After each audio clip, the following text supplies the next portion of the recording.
Sila ang bida. Mga kwento, payo, usapan at talakayan para lang sa ating mga beloved seniors. Ihahatid ng The Young One tuwing linggo, 1:00 ng hapon. Dito lamang sa MBN.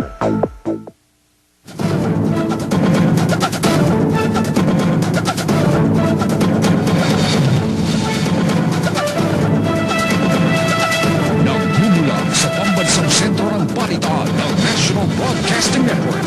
Narito ang Teledyaryo ng Bayan. Magandang umaga mga kanegosyo, ito po ang Teledyaryo, Negosyo at Iba pa Edition. At sa puntong ito mga kaibigan, mga maiinit na balita na may kinalalaman po sa pagpapayabong ng ating buhay at negosyo ang atin pong pag-uusapan. Ito po ang negosyo at iba pa. Sa loob ng isang taon, maraming issue ang napag-usapan sa negosyo at iba pa. Mga isyung tumatalakay sa mga problema at magagandang solusyon sa mga negosyong gustong pasukin ng ating mga kababayan. At siyempre pa, mga kilalang personalidad ang naging tagapagsalita dito na ika nga mga expert pagdating sa ganitong business, taong bihasa sa pagpapatakbo ng negosyong may kinalalaman sa damit, pagkain, handicrafts, kandila at kung ano-ano pang negosyo. Yung merchandise pareho. Kasi I try to shy away talaga from the stuff na nakikita ko sa everywhere. Pag masyado ng bugbog yung merchandise, tinatry kong wag nang kunin. Kasi di ba parang unang-una ang hirap mag-compete sa presyo na parehong-pareho yung merchandise mo. Malaki ang naitulong ng mga resource person na ito sa pagbibigay linaw at impormasyon na may kinalalaman sa negosyong pwedeng pagkakitaan ng ating mga kababayan. Ang tinutukoy ko ay ang pag-usapan natin portion ng negosyo at iba pa. At yan po ang pinakasariwang balita hatid sa atin ng NBN Channel 4. Ako po si Snow Badwa. Happy anniversary, happy birthday, negosyo at iba pa. Salamat, Snow Badwa! Nika, yan ay ilan lamang sa mga na-feature natin sa ating programa na yun sa pag-usapan natin, no? Na nagbigay talaga ng mga samot-sari impormasyon tungkol or hinggil sa pagnenegosyo na nakatulong sa ating mga kababayan. Lalo na dun sa mga nangangailangan. DJ, nasama tayo sa news break ng Channel 4. Oh, syempre, ha? At binati tayo ni Snow ng happy birthday. Kasi syempre, first anniversary ng That's negosyo. right. Diba? 1 year na tayo. 1 year na kami. Pero diba, kapag may birthday, dapat may regalo o kaya gift na para sa atin. Regalo, ha? Opo. Alam ko rin may regalo tayo, Nix. Pero alam ko, hindi tayo makikinabang dyan sa regalo na yan. Hindi tayo makikinabang dyan. Hindi tayo makikinabang Bakit? dyan sa regalo na yan. Siyempre, no? Ang ating mga kababayan, yung mga lalong kababayan natin, mga nangangailangan talaga ang siyang makikinabang dyan. At para lalo niyo pong malaman kung ano itong regalong ito na ipinagkaloob sa TLRC, kasama po natin ngayon ang EVP at COO ng Hyundai Asia Resources Incorporated o HARI na nakasama natin noong sa ating pag-usapan natin ang napakagandang si Ms. Pe Perez Agudo. Good morning! Good morning, sir. Good morning! Yan. Dahil birthday natin today. Siyempre, no? Ano ba itong regalo, Nix? Okay, ano ba itong regalo? Birthday ngayon, first anniversary ng negosyo at iba pa. Narito ang pinakamagandang regalo para sa inyo sa umagang ito at sa taon na to, ang Stars Pro. Tinatawag natin ito ang Kabuhayan Technovan. Ito ang regalo! Ito mismo regalo sa atin! Oh my God! Ang ganda-ganda! Pwede natin buksan? Sige. Wow! Akala ko nakatayo lang tayo dito sa may ano eh. Ayan. Thank you! Ito na pala yung regalo sa Yay! atin. Ganda-ganda! Ano po itong Starex Pro Technovan? Siyempre, unang-una kasi, ang Hyundai's rallying color, Innovation for Humanity. So, ibig sabihin natin nun, ang commitment namin na hindi lamang ang paggawa ng mga quality automobiles, pero gusto rin namin tumulong at i-uplift ang buhay ng mga tao.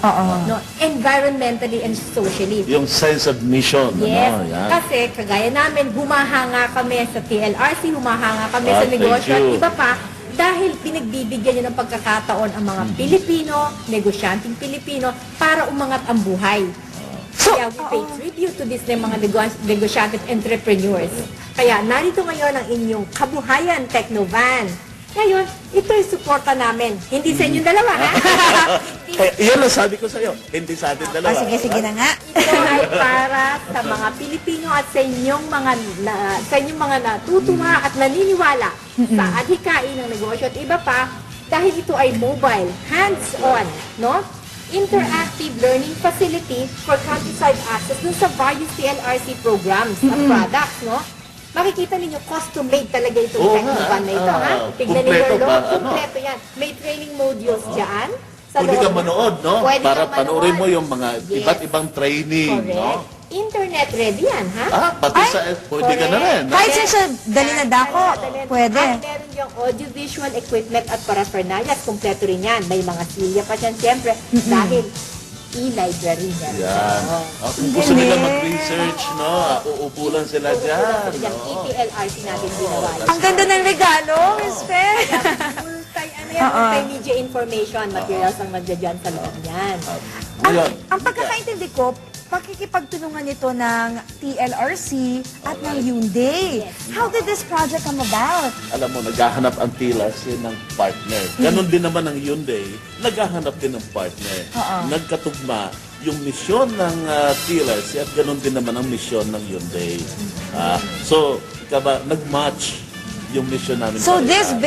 this vision has now become a reality Yes. because of the Kabuhayang Technovan na ipadadala natin kung saan-saan. Of course, Oo. dahil itong Hyundai na TLRC Kabuhayan van na ito ay an economical and efficient channel for the countryside access para sa inyong various TLRC products and programs, thus making business and livelihood opportunities within the reach. Dadalhin na ngayon ang negosyo sa kanila. Alam mo, nakakatuwa itong, ito pa, bagong labas ito ng Starex Pro. Yes, ito ang latest variant na inilabas doon sa Starex. Ang tawag natin ay Starex Pro o ang tinatawag natin na multi-purpose business van.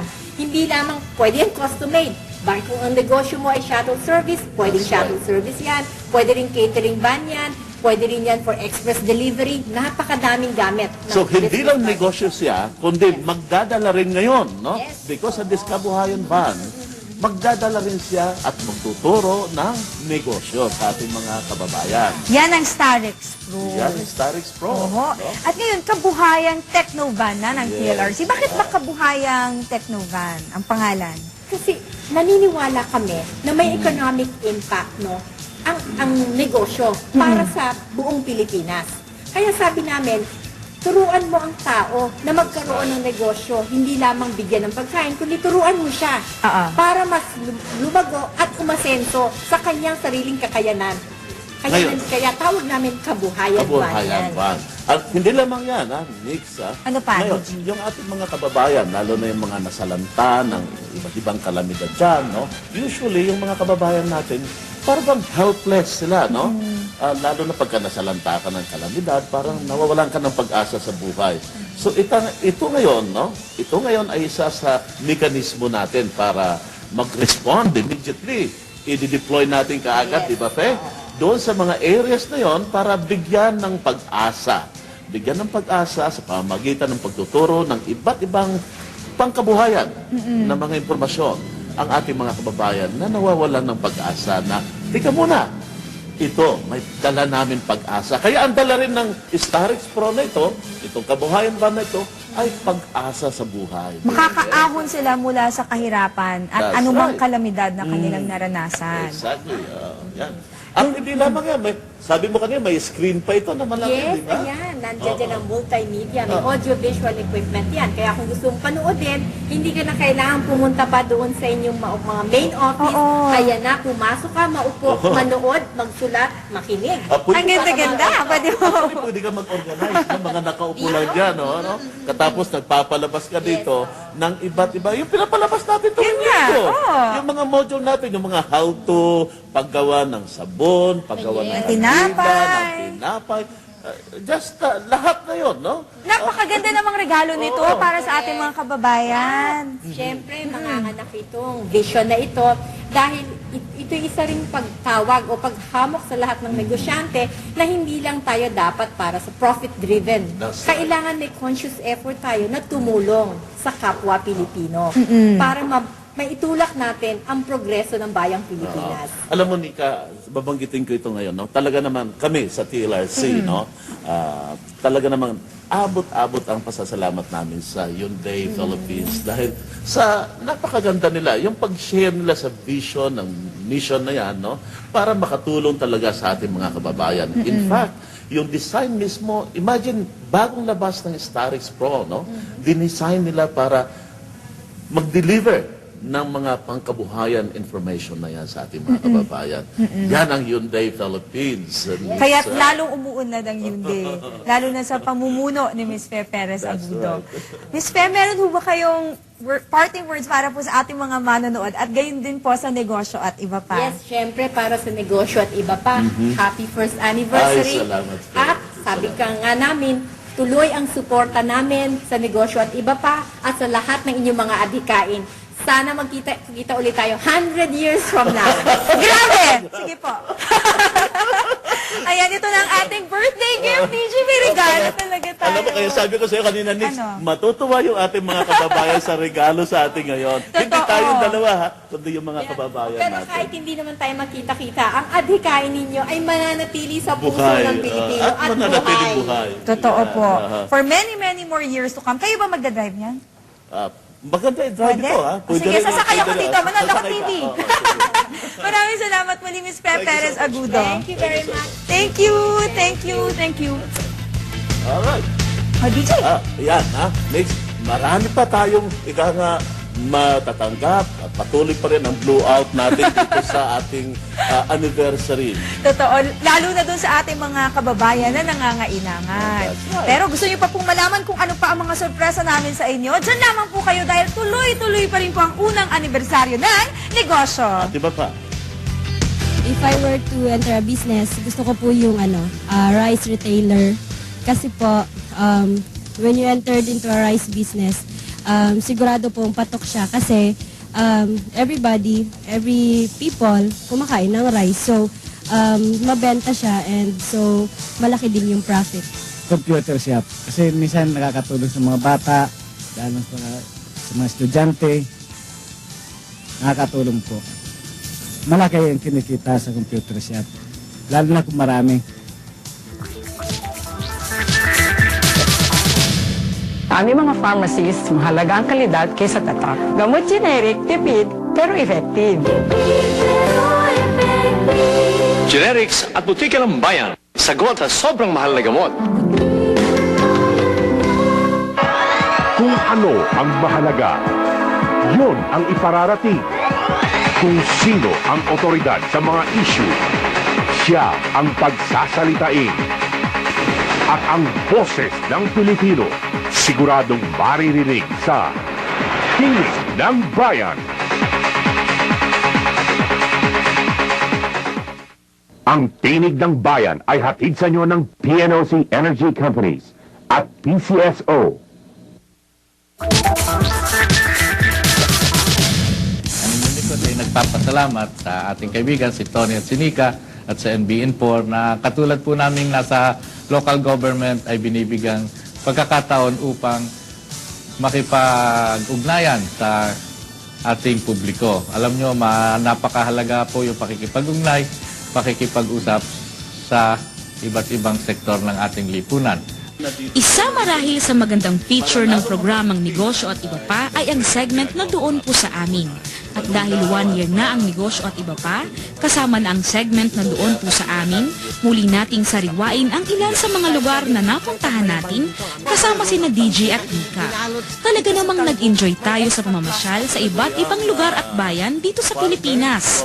At matindi ang naging tourist guide natin sa pamamasyal dahil mismong mga pinuno ng bayan at lalawigan ang naging tourist guide natin sa kanilang mga lugar. Mula Luzon, Visayas at Mindanao, ating napasyalan ang mga magagandang lugar na ito ng libre. At kasama rin sa ating trip ay hindi lang pagbisita sa mga magagandang lugar. Tinalakay din dito ang mga negosyo na pwedeng pasukin ng mga investors at syempre kasama na rin dito ang mga incentives na napapaloob sa pagtatayo ng mga businesses sa kanilang mga bayan. Sulit syempre ang ating trip ng pamamasyal dahil nakapag-sightseeing na tayo, nabigyan pa tayo ng idea kung ano nga ba ang mga negosyong pwede nating pasukin. At higit sa lahat,